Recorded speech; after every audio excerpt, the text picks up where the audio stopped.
Thank you very much.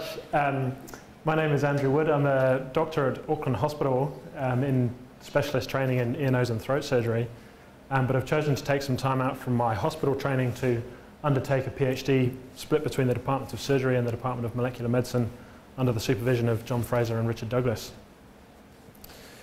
Now, as ear, nose and throat surgeons, we get fairly used to looking in the various holes of the head with microscopes and fancy cameras and all sorts, but I'm sure you haven't. So this is a little bit of video just to orientate you. This is the inside of the left side of a patient's nose with sinusitis, a little suction tube in there, and all sorts of gooey, horrible looking snotty stuff coming out of the sinuses. So I apologize, ladies and gentlemen, but this is a talk about snot.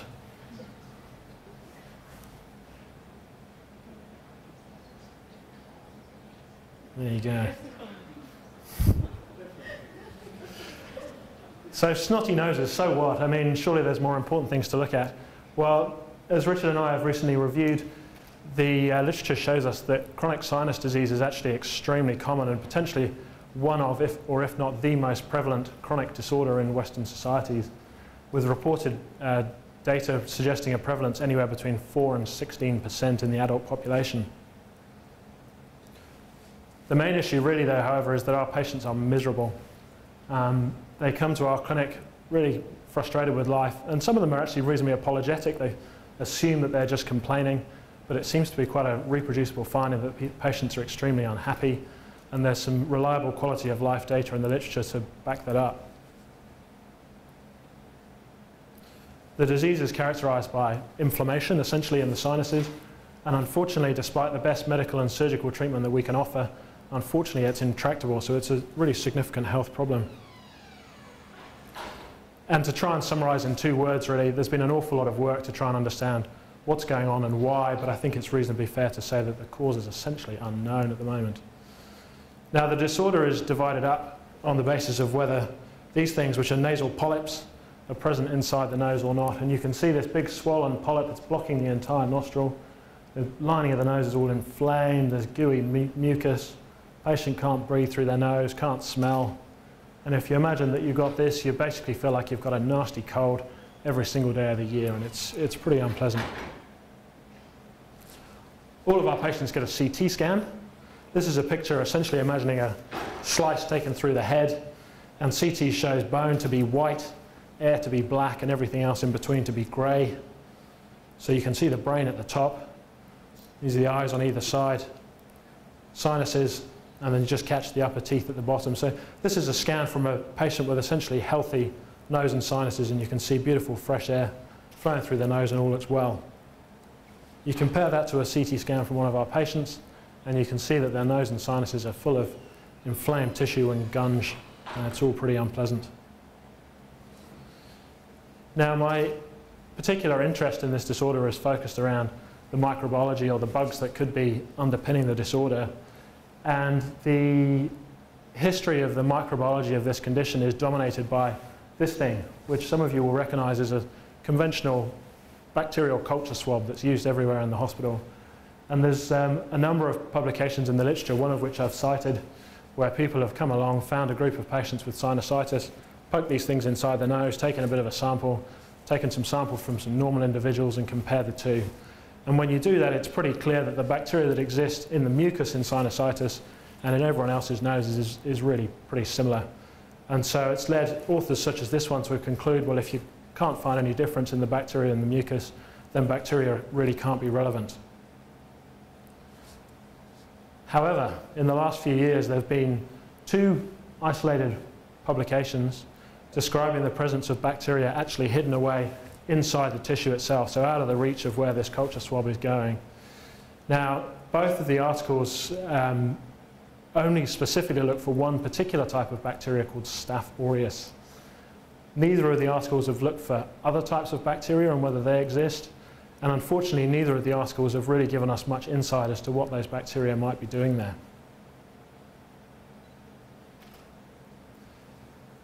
So the first objective of my research in this particular study is to try to identify all of the bacteria that are present within the tissue itself in sinus disease, and not just Staph aureus like these 2 other studies.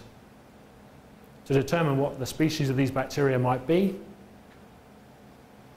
And thirdly, to correlate the presence of bacteria to the presence of the inflammatory cells that characterize the disorder. Now, we're all taught at medical school the standard dogma, which is that bacteria are bad and inflammatory cells will rush to where bacteria are and chew them up, and it's all very straightforward. But it's just starting to become acknowledged in the literature, also with some work from John Fraser's lab showing that actually the bugs might not be just innocent bystanders in this whole process, and it may be that the bugs are slightly more canny than we give them credit for.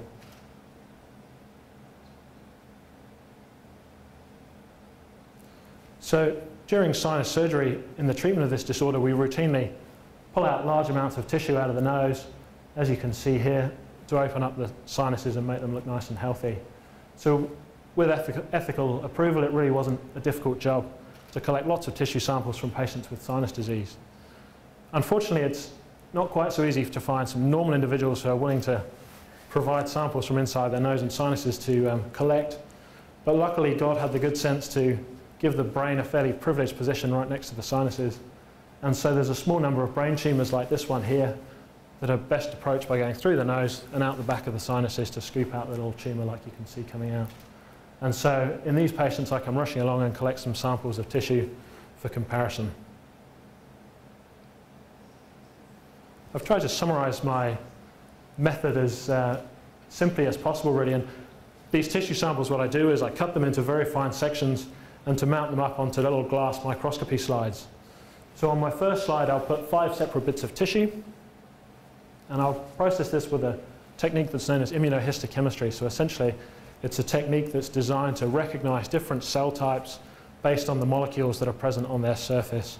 And so I've got antibodies that recognize these little markers that define the different cell types for me. What I then do is I put another stain onto all these sections called Giemsa, which stains bacteria a blue-black color. So all of these slides, I can recognize where the bacteria are, and I can recognize where the inflammatory cells are. This is a section of mucosa that I've processed. This is in fact stained with safranin, which is a red stain, as you can see. But this just gives you an idea of roughly what we're looking at. So on the surface of these tissue, you have a barrier cell layer called epithelial cells, and they've got tiny little hair that sit on the surface that keeps the surface clean, called cilia. Now I've represented that in a schematic fashion here just to try and illustrate things. And so wherever I see clusters of bacteria that are existing in the tissue, then I focus my microscope on that cluster of bacteria and count the inflammatory cells all the way around in that microscope field. I'll then randomly select areas from the same bits of tissue where there are no bacteria present and do exactly the same thing and count the number of inflammatory cells there so that it can be directly compared, areas where there are bacteria and areas where there aren't bacteria. As you saw, there's a second microscope slide that I prepare as well. And again, I put 5 little thin tissue sections onto that slide too. Now this slide gets processed separately. This goes, and I perform a technique called fluorescence in situ hybridization, which essentially provides the ability to recognize different species of bacteria based on their genetic makeup. And the probes that you use have little fluorescent tags so it can make the bacteria glow nicely, and you can work out what's what and where they are. I use one probe which is called a eubacterial probe, so in other words identifying all bacteria, or EUB as you can see on here, and then probes specifically designed to recognize Staph aureus like everyone else has, but also to look for Strep pneumoniae and Haemophilus influenzae, which are 2 other common bacteria seen in the nose and sinuses. In all good science, you need some controls to just make sure that your techniques are working in the way that they should be.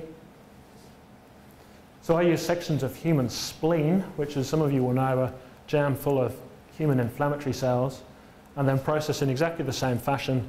And you can see here, this is my antibody that demonstrates B lymphocytes, one of the types of inflammatory cells, and it works nicely to show where they are.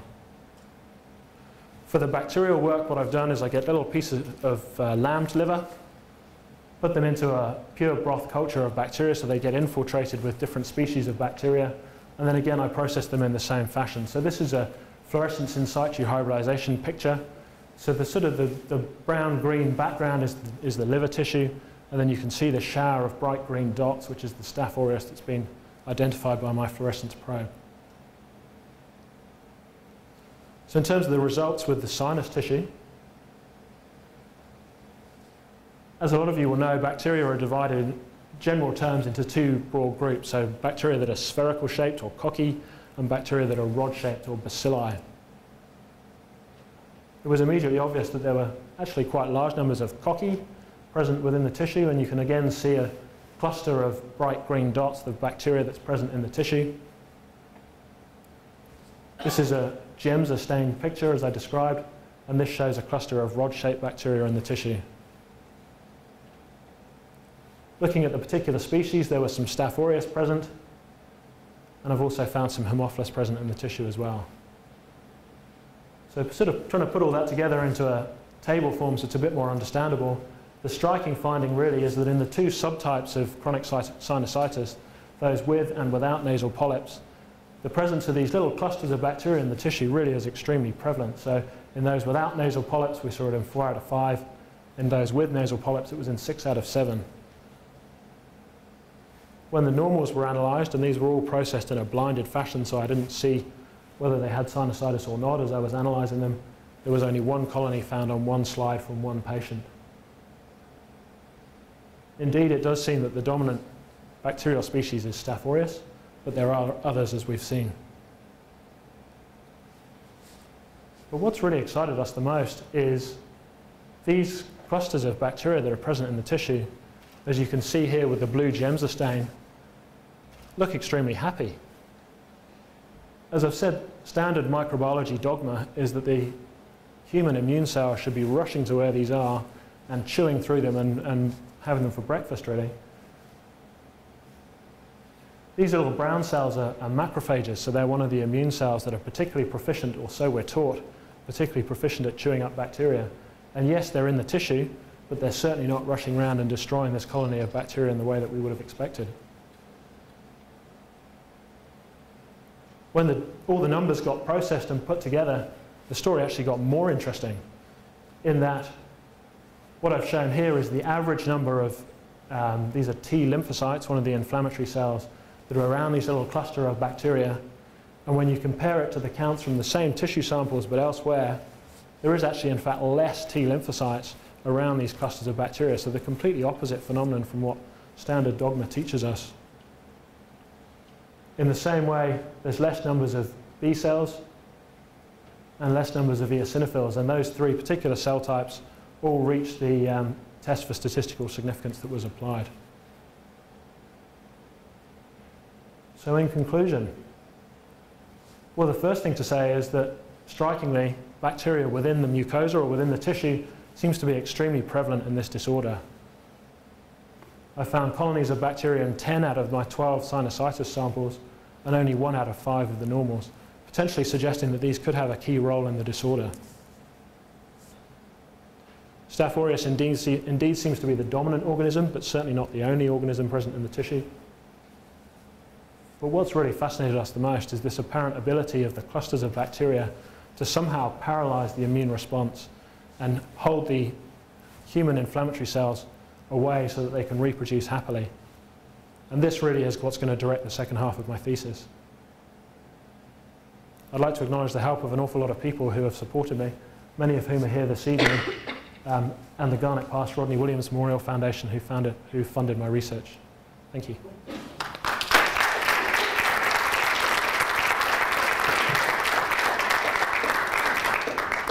Well, we have 5 minutes for questions.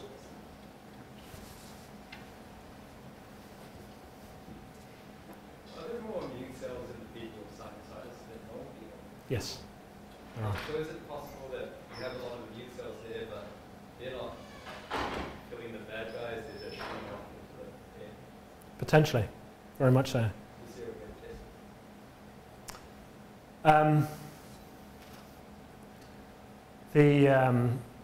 I guess the challenge is, if these things really are at the centre of it all, is to work out how to get rid of them, and that's the clinical context to make this really worthwhile, is to be able to clear them. And if we can find a suitable way to treat these patients and get rid of them, then we can start to discover in their absence what their effect was, I suppose. What sort of screening did the people with sinusitis go through? Did you look into their history of other illnesses, like whether they had MSM expression? So there are finally, in 2007, some agreed published guidelines came out as to who has sinusitis and who didn't. Before 2007, the published literature was all just, well, I took a group of people that I thought had sinusitis. So now there are agreed criteria, which is basically you have to have symptoms for 12 weeks at least. And there are different criteria about whether your nose is blocked and runny and all these other things to have the diagnosis. I lost the second half of your question. There was no indication that they had any sort of immune No, insufficiency in any other no. So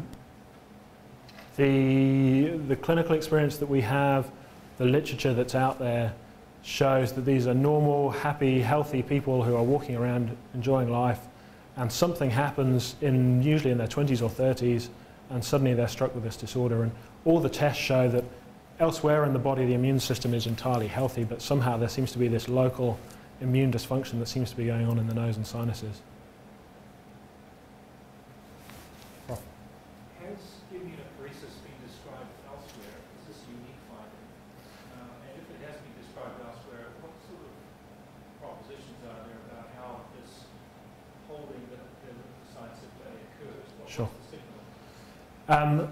I think it's fair to say that this is not a complete surprise to us, in that there is some in vitro data about, as I mentioned at the beginning, about how bacteria can produce proteins that seem to be disrupting normal host immunity.